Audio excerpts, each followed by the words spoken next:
Hello, everyone, and welcome back to the channel. John Owen talks about sports and movies. Thank you for checking out today's video. As always, appreciate the support. Let's get into it.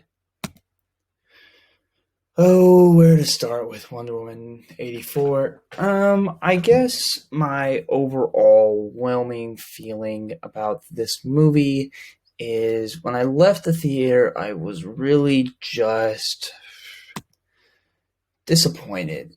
And no, I don't think this is the worst movie I've ever seen, or even the worst superhero movie of all time. But my expectations were really high, and after the first Wonder Woman movie being so good, I just was really excited for this movie. And I think that's the general consensus I got amongst the people I talked to. Shout out to Jack, Matthew, Brandon, and Libby, people I talked specifically about the movie with.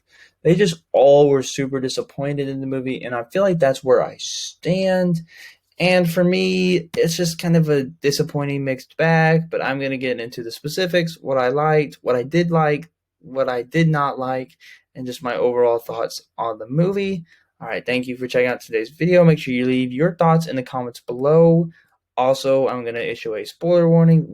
I will be talking about specific plot points, but nothing's really too heavy because there's nothing really shocking that happens in this movie, I guess. But there are spoilers, so if you haven't seen it, go watch it on HBO Max or in theaters. And let's get into it. Okay, so I'm going to start off with the things I actually liked about the movie. See, the most frustrating thing about this movie is that there were some things that I really, really liked.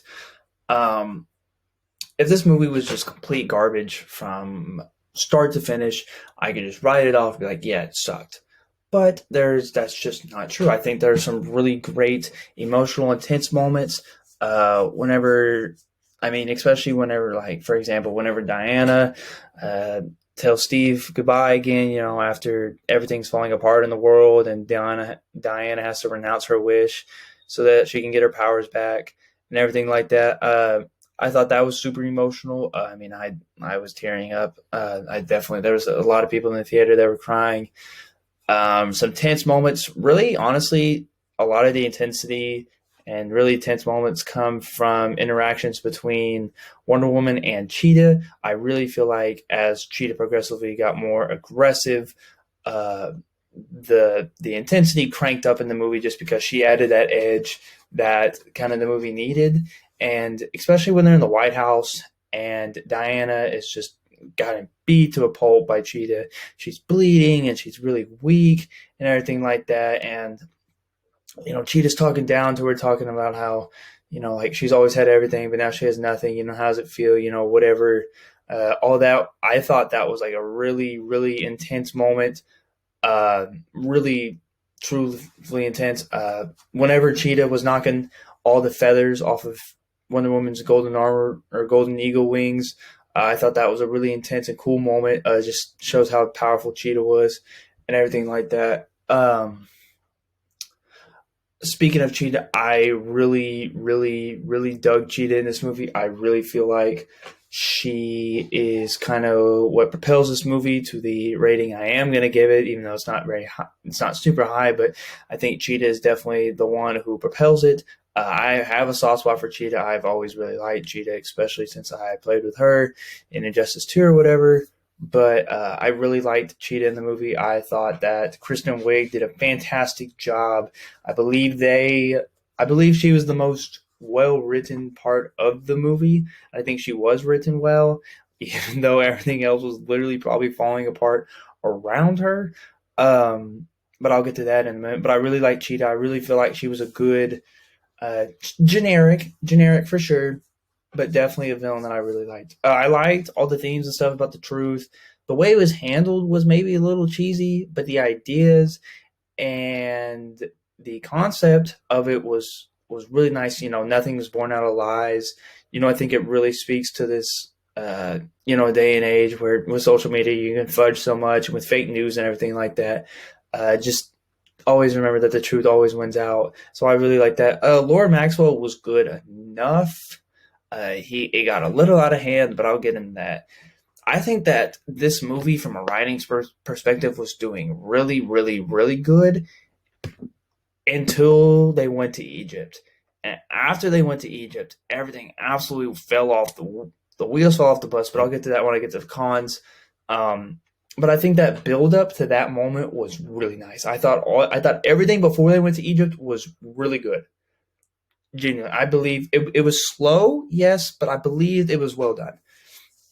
How they handled Diana losing her powers, I believe that this is something that is being not talked about enough, in my opinion. Usually, when they do the hero lose their powers thing, it's just boom, snap. They had them, now they don't. I really, really enjoyed the gradual loss of Diana's powers as the situation got more drastic. She got weaker and weaker. I really, really liked that. I thought it was something different, and I thought it was unique, and I thought it was that part was really handled well, and it led to some really dramatic moments. Uh, they got really creative with the lasso. Uh, it basically became her sword and her shield. You know, she lost her sword after Ares destroyed it in the first Wonder Woman movie, and I don't know why she just didn't use the shield. I guess maybe it's probably not practical. It's probably not just super practical running around DC with it. And so that's fair. But they got really, really creative with the lasso, and I really liked everything she did with it, especially at the end when she uses it to project her whole message to the world and Lord Maxwell's little satellite thing. Loved all the use of the lasso. I believe that the talented actors did their best with what they were given. Uh, some of the dialogue is just cheesy, and the story, I'll get to that, is just not good. But I believe Gal Gadot, Chris Pine, Kristen Wiig, Pedro Pascal all did a really good job with what they did. Gal Gadot still kind of struggles with some of the dramatic moments, but it's not like overwhelming or like so in your face bad that it really bothers you. But there's just some like, I don't know.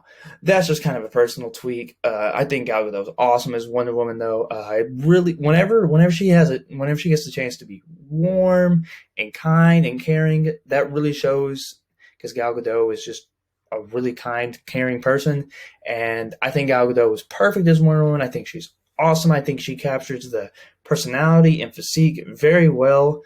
So I think that the acting was pretty good in the movie. Let's get into the cons, though. Oh my god. The story was so miserable. Oh my god. What they were going for was already going to be hard to pull off, and then they just went and made it the cheesiest way possible. The Dreamstone, I don't even remember what it was called, the specific name, but that was going to be kind of a hard idea that you had to nail anyways for it to like really, really work, and then they didn't. It was just really cheesy. A lot of people that I talked to about it, that's just the word they kept throwing out there, was cheesy, and it really was, just especially at the end when it just got, the wishes got way outrageous, and him taking over the presidency and just all of that was just really cheesy, and some scenes took forever. Oh my gosh, they drug on for way too long. The opening scene was way too long. Everything in the little satellite tower was way too long. If I had to hear Lord Maxwell yell Alistair one more time, I think I would lose it.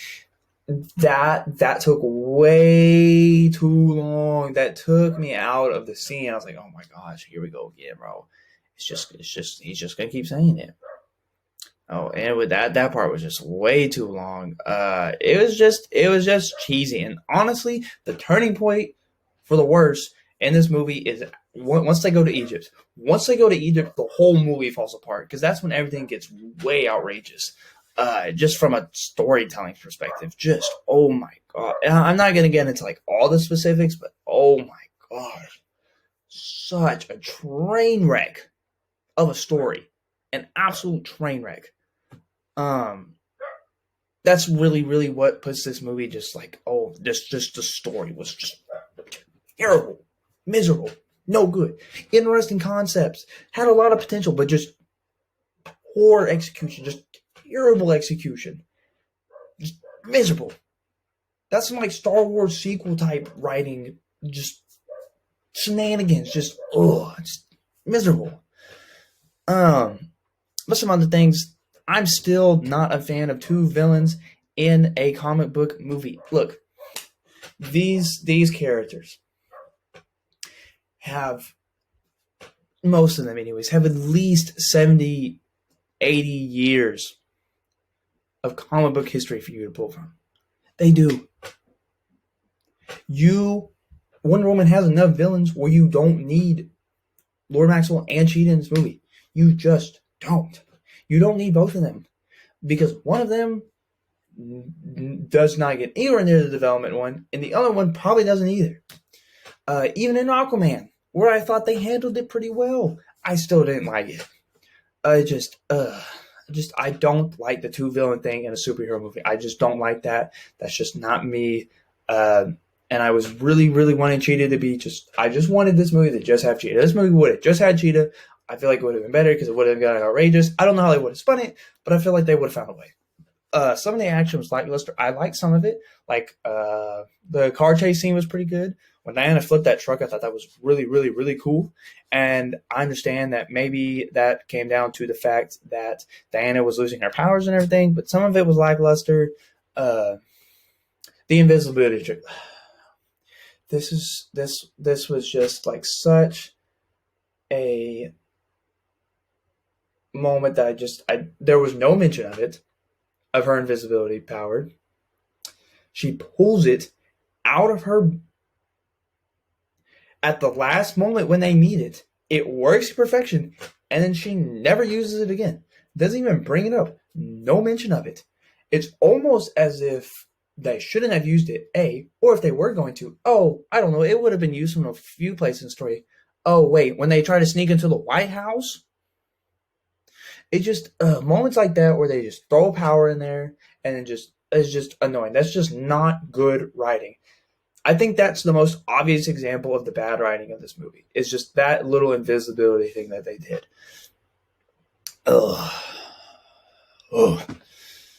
That's so frustrating. The golden eagle armor was low-key pointless. It didn't look just super great. She didn't need to fly. It didn't really do anything. It didn't look just super great. Wonder Woman's not a character that I expect. I'm judging her and her movie based off the look of the suit. We talk about best Spider-Man suit, Batman suit, Superman suits. We talk about suits with a character like that, but with a character like Wonder Woman, you don't really need to constantly evolve their suits. And it just was and Cheetah literally just tore it up. It's supposed to be the best Amazonian armor, and Cheetah literally just tore. Cheetah could have torn that thing to shreds. She tore part of it to shreds, and she could have kept going.